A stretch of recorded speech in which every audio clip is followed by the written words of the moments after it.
Neerzink. Man priklauso avansas.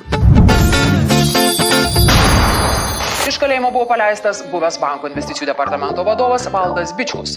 Bičkus buvo nuteistas 6 metams laisvės atėmimo, paaiškėjus, kad iš banko dingo daugiau kaip 300 milijonų litų. Tikrai į laisvę paleido? Į nelaisvę paleido. Sveikas. Labas. Tai tu... Turi tos pinigus?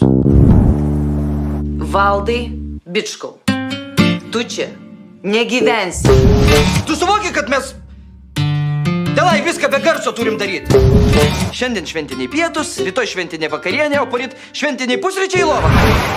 Laima! Atidarau šitą užuolaidą, pasižiūriu, ogi šitas sisioja ir apžiūrinėja mane. O aš nežiūrėjau.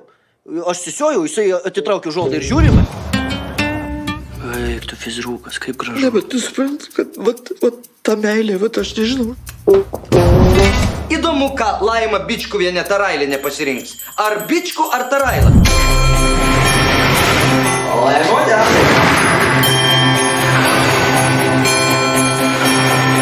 Kad nori pasakyti, kad mano mažas? Ramutė, nei mažas, nei plonas, kas yra?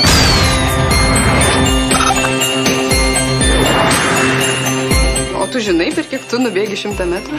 Mano tapkis. Dabar mes su Ramučiu. Pora. Ir toliau nieko nemačiau. Prisiek. Daug dar pažiūrėt, ką? Laima!